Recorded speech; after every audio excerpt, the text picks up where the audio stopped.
qu'est-ce que la zone de confort? Pourquoi il est primordial de savoir quand la quitter? Et surtout, comment sortir de cette zone de confort pour vous permettre d'atteindre votre plein potentiel? C'est ce que nous allons voir dans ce nouvel épisode. Bonjour, je m'appelle Aurélia Castel et mon but? Vous apprendre à développer votre pouvoir intérieur. Parce que oui, vous avez en vous un pouvoir immense, il suffit parfois d'un seul déclic pour vous permettre d'éveiller votre conscience. Et c'est d'ailleurs l'objectif de mes accompagnements. Je vous partage dans ce podcast mes réflexions qui vous donneront peut-être des pistes de compréhension. Ce ne sont donc que mes vérités concernant ce vaste monde. Je m'efforce d'ailleurs à le rendre plus facile d'accès parce qu'avec la tonne d'informations qu'on trouve partout, c'est très facile de s'y perdre, surtout quand on commence son éveil spirituel. J'aime confronter différents points de vue parce que c'est justement ce qui fait la beauté de ce domaine, puisque aucun de nous ne détient la vérité absolue. Alors si ce podcast vous plaît, n'hésitez pas à le partager et à donner votre avis. Bonne écoute! Hello tout le monde, j'espère que vous allez bien et bienvenue dans cet épisode sur la zone de confort. Alors restez jusqu'à la fin parce qu'il y aura un petit cadeau, un petit exercice de visualisation. Mais on attaque tout de suite avec tout d'abord, c'est quoi la zone de confort ? Alors vous savez, c'est cette zone où on se sent en sécurité, où on a nos petits repères, où on est à l'aise. C'est une zone en fait qui nous est très familière et dans laquelle nous avons des habitudes et des routines bien établies. Mais malheureusement, rester dans cette zone peut avoir des conséquences négatives. Prenons l'exemple de quelqu'un qui sort jamais de sa zone de confort. Donc cette personne, elle peut avoir une vie très routinière, qui lui plaît pas du tout d'ailleurs, dans un travail qu'elle n'aime pas, dans une ville qu'elle n'aime pas, mais elle se contente d'un c'est comme ça, c'est la vie. Et elle n'ose pas changer et elle va rester enfermée dans cette routine qui la stimule plus du tout.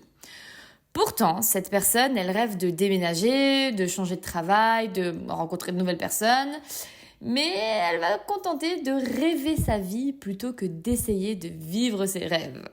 Et en fait, c'est valable dans plein d'autres situations. Quand je vous raconte cet exemple, je suis sûre que vous vous dites « Non mais, allez, change de travail, vas-y, déménage !» Mais malheureusement, c'est pas aussi simple que ce qui paraît. Et même que parfois, on remarque même pas qu'on est coincé dans notre zone de confort. Ou alors, on préfère ne pas le voir pour éviter de se confronter à nos peurs et à nos désirs qu'en fait on a enfouis. Alors pour moi, c'est important que je vous explique la distinction que je fais entre la zone de confort et la zone de connu. Donc la zone de connu, c'est évidemment ce qu'on connaît déjà, mais qu'on soit à l'aise ou non avec. Donc il peut y avoir des éléments connus dans notre zone de confort, mais la différence est que la zone de confort, ça implique une certaine sensation de confort et de sécurité. Par exemple, j'aimerais perdre du poids, mais je veux pas changer mon alimentation ou mon mode de vie parce que je suis trop confortable dans ma routine de tous les jours. Donc ça, c'est clairement un exemple de zone de confort. Et puis, tu as certaines personnes qui arrivent à se créer une zone de confort alors qu'elles sont pas du tout confortables, comme cette personne qui déteste son travail ou son ou sa partenaire, mais qu'elle reste quand même. Et c'est pour ça que dans ces cas-là, je préfère quand même parler de zone de connu plutôt que de zone de confort, parce qu'il n'y a absolument rien de confortable là-dedans. Mais encore une fois, la motivation, c'est la même qu'à chaque fois, qu'on n'arrive pas à atteindre ce qu'on veut. C'est notre grande pas toujours copine qui revient, la peur, et qu'on écoute ce qui est derrière en fait toutes ces fois où on ne change pas. Donc déjà, l'étape number one, c'est de se rendre compte qu'on n'est pas du tout heureux parce qu'on n'ose pas sortir de sa zone de confort et de se dire, ok, la vérité qui fait mal, elle est là. Mais si je vais pas bien aujourd'hui, c'est parce que j'ai trop peur du changement et de me retrouver dans des situations inconfortables. Alors évidemment que ça peut être effrayant et inconfortable, mais c'est comme ça qu'on s'ouvre à de nouvelles opportunités et qu'on acquiert de nouvelles compétences. Et en finalité, c'est ça qui nous aidera à stimuler la croissance personnelle et professionnelle. Après, le plus dur dans cette histoire, je pense que c'est se défaire de cette relation toxique qu'on a avec nous-mêmes. Vous savez, ce discours intérieur de « mais non, mais je suis pas capable, on m'a toujours dit que j'allais pas y arriver, je sais que je suis nulle en ça, etc. » Mais en fait, ce que vous vous dites là, c'est surtout « j'ai même pas envie d'essayer parce que je sais que je vais être trop mal à l'aise ». Et en fait, c'est cette peur qui vraiment va pétrifier tout votre corps. C'est celle de l'inconnu, de l'échec, de pas être à la hauteur ou alors de ce que les autres peuvent penser. Mais comprenez que cette peur, elle est irrationnelle et qu'elle peut vous empêcher de réaliser votre plein potentiel et vous faire manquer d'incroyables opportunités.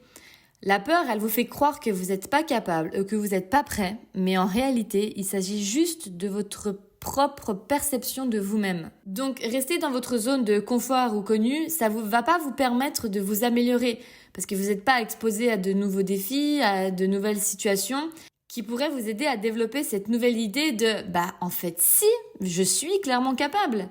Vous êtes simplement en train de répéter des comportements et des habitudes que vous avez déjà bien maîtrisés. Mais si vous sortez de cette zone de confort ou de connu, vous êtes confronté à ce moment-là à de nouveaux défis qui, eux, vont vous obliger à apprendre de nouvelles compétences et à développer de nouvelles aptitudes. Et c'est comme ça que vous serez en mesure de vous améliorer et de grandir en tant que personne. Bon, je pense que vous avez compris l'importance de sortir de cette zone de confort ou connu, mais vous allez me dire, mais comment est-ce que je peux y arriver ? Alors, la réponse est hyper simple, mais pas facile. Mais simple. Eh bien, il faut prendre des risques et faire des choses que vous avez jamais faites avant. Alors, attention. Je suis pas en train de vous dire qu'il faut sauter à l'élastique ou vivre sur un autre continent pour en sortir. En fait, c'est beaucoup plus simple que ça. Donc, on va commencer petit pas par petit pas, hein. Comme par exemple prendre une nouvelle route pour rentrer à la maison, tout simple. Essayer un nouveau plat au restaurant. Ou si vous voulez prendre la parole en public, par exemple, essayez déjà de tenir le crachoir quand vous êtes dans une discussion avec toute votre famille. Et en fait, en prenant ces petits risques, en étant plus en pilote automatique, vous allez devenir plus à l'aise avec l'inconnu et vous êtes alors prêt à prendre des risques de plus en plus gros et de plus en plus importants en fait. Il faut être patient, évidemment. Si vous détestez prendre la parole en public, vous allez peut-être bégayer la première fois, mais j'ai envie de vous dire... Et alors ? Concentrez-vous sur le positif de l'expérience, qui est que je l'ai fait, j'ai réussi, plutôt que « Oh mon Dieu, tous ces gens qui pensent que je suis débile », alors que sûrement pas du tout en fait. Partez du principe que tout le monde vous a adoré. C'est à vous de changer progressivement votre perception. Commencez à voir ce que vous croyez et ne plus croire ce que vous voyez. Alors que la plupart du temps, vous ne voyez même pas. Par exemple, vous vous dites « Ah, mais je suis sûre qu'ils me détestent », alors que absolument personne vous l'a dit. Ce que je veux dire par là, c'est qu'il faut changer d'abord son discours intérieur. C'est-à-dire que si vous devez prendre la parole en public, commencez déjà par vous dire « Je suis sûre qu'ils vont m'adorer » et quand vous arriverez sur scène, vous allez voir que les gens vous adorent. En revanche, si vous vous dites « Je suis sûre qu'ils vont me détester », et bien dans ce cas, vous allez voir qu'on vous déteste. Et c'est ce discours-là intérieur qu'il faut commencer à changer et à changer de perception pour vous mettre évidemment plus en confiance. Souvent, nos peurs, elles nous retiennent, elles nous font douter, mais il faut que vous sachiez que vous êtes plus fort que vos peurs. Chaque pas en avant que vous faites vers votre évolution personnelle est une victoire sur ces peurs. Ne vous limitez pas à ce que vous connaissez déjà, mais allez explorer les territoires inconnus de votre potentiel. Et je vous promets que vous allez être là, mais waouh, c'est moi qui ai fait ça ?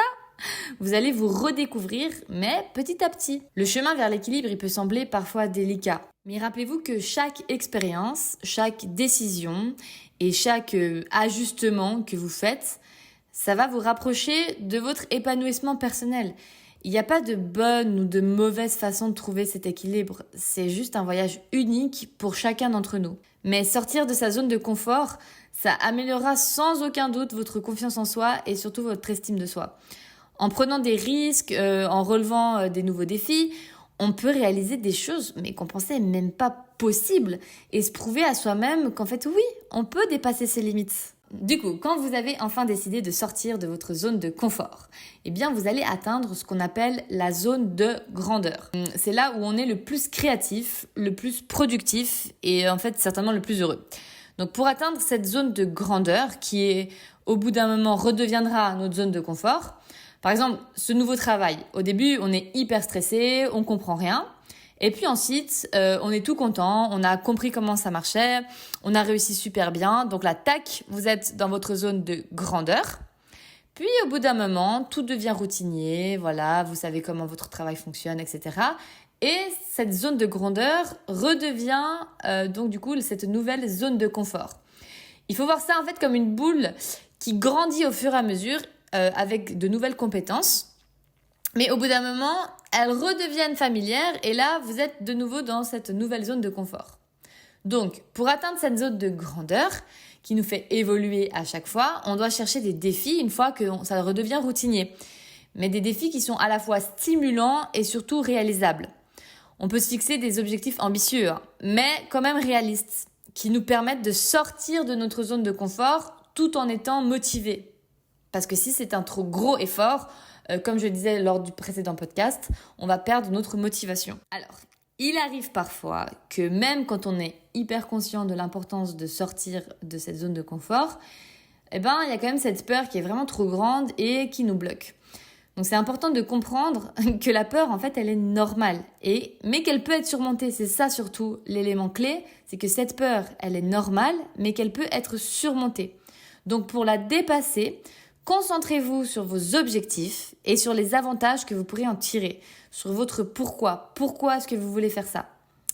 C'est aussi recommandé évidemment de s'entourer de personnes qui vous soutiennent, qui vous encouragent à sortir de votre zone de confort, qui sont optimistes, qui vont vous aider à voir plutôt le côté positif.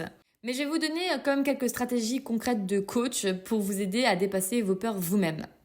Alors, tout d'abord, vous pouvez pratiquer la méditation ou la respiration profonde pour calmer votre esprit. Je vous invite à aller regarder certaines vidéos sur internet ou quoi sur la respiration. Sincèrement, ça aide vraiment beaucoup pour calmer nos peurs. Ensuite, vous pouvez écrire vos peurs sur papier, les analyser et comprendre d'où elles viennent. Pourquoi est-ce que j'ai cette peur qui revient à chaque fois ? Qu'est-ce que je peux mettre en place pour les surmonter ? Après, vous pouvez aussi chercher, des modèles, des mentors qui ont surmonté leur peur et s'inspirer de leur exemple. Ah bah oui, cette personne-là est passée par là, mais regarde ce qu'elle a accompli maintenant. Et si d'ailleurs vous regardez ces personnes-là qui ont réussi, elles vont vous rappeler que le chemin vers le succès, il est jamais linéaire et qu'il peut y avoir des revers et des échecs en cours de route à chaque fois. Et c'est normal, ça fait partie du processus du développement personnel. On est obligé de passer par des moments inconfortables puisque nous sommes justement en dehors de notre zone de confort. Mais c'est ces moments inconfortables qui deviendront au fur et à mesure justement confortables. Pensez à votre bébé vous-même, ok ? Si vous étiez jamais sorti de votre zone de confort quand vous avez réussi à marcher à quatre pattes, et déjà le fait de réussir à marcher à quatre pattes, c'est déjà que vous êtes sorti de votre zone de confort. Bon, là vous avez atteint une zone de grandeur qui est redevenue votre zone de confort puisque vous savez bien marcher à quatre pattes. Et vous dites, c'est quand même pas super pratique pour se déplacer. Voilà, les deux, ils marchent sur leurs deux pattes. Ça a l'air vachement plus sympa. Mais si vous vous étiez dit, oh là là là, non, c'est mort, je vais tomber en avant. C'est bon, je garde ma démarche même qu'elle me plaît pas. Ou alors que vous aviez écouté vos parents qui vous aimaient évidemment et qui voulaient vous protéger. Mais ils avaient tendance à vous dire, j'imagine, oh là là, non, lève-toi pas, tu vas en tomber en arrière, tu vas te cogner la tête, c'est dangereux, etc. Si vous étiez écouté et que vous aviez écouté votre entourage, je suis pas sûre que vous seriez en train de marcher sur vos deux jambes. Alors évidemment, peut-être que certains d'entre vous se sont cassés les dents en apprenant à marcher, mais il me semble pas que vous n'ayez pas réitéré l'expérience pour autant. Et vous avez quand même appris à marcher sur vos deux pattes, sur vos deux jambes. Donc c'est bien la preuve que vous avez déjà réussi à sortir de votre zone de confort et que si on veut évoluer, on est bien obligé d'aller chercher des situations inconfortables qui nous font peur et qu'on arrive au final à surmonter. Même si on est tombé, même si on s'est cassé les dents, on a quand même réussi à se relever. Après, en ce qui concerne l'entourage, partez du principe que quand votre entourage vous décourage et vous fait croire que vous n'êtes pas capable, mettez votre cerveau en mode gazouille de bébé. Partez du principe que vous comprenez pas ce qu'ils vous disent, que vous parlez pas du tout la même langue. Et que si vous vous sentez prêt, alors c'est que vous êtes prêt. Comme quand vous étiez bébé. Vous compreniez pas ce que vos parents disaient, mais c'est pas grave, vous n'avez pas écouté, vous êtes quand même levé. Alors, c'est évidemment plus facile à dire qu'à faire. Mais c'est encore une fois tout votre discours intérieur de non, je n'écoute pas ces personnes-là, elles ne parlent pas la même langue que moi parce qu'elles ne comprennent pas où je veux aller. Alors, je mets mon cerveau en mode je n'écoute que moi et c'est comme ça que vous évoluez et vous entourez-vous de personnes positives. Si vraiment vous êtes obligé de faire avec des gens qui sont plus négatifs dans votre entourage, eh bien voilà, pensez à moi, mettez votre cerveau en mode gazouille de bébé, je comprends pas ce qu'ils me disent. Après, j'aimerais aussi vous parler de la peur que j'appelle, vous l'avez entendu tout à l'heure, la pas toujours copine. Parce que évidemment que la peur, parfois, elle nous sert à ne pas faire n'importe quoi. Elle peut nous apporter des indications précieuses, mais faites preuve de discernement. Discernez quand la peur vous ment. Petite parenthèse, chant des oiseaux. Discernez quand la peur vous ment. Faites preuve de discernement.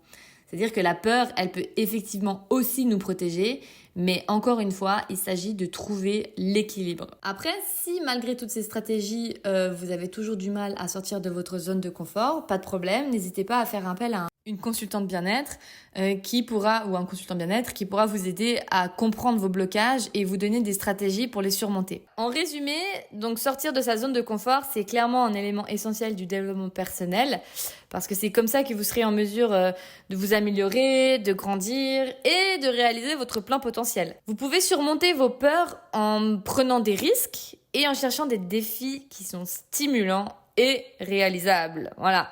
Donc si vous avez besoin d'aide, évidemment, il y a toujours des ressources à votre disposition pour vous soutenir dans votre cheminement. Et j'aimerais clôturer ce podcast avec ce très joli exercice de visualisation. Donc, je vous invite à fermer les yeux.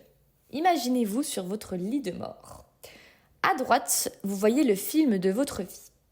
Et à gauche, vous avez le film de la vie que vous souhaitiez réaliser. Cette vie qui était prête à vous accueillir.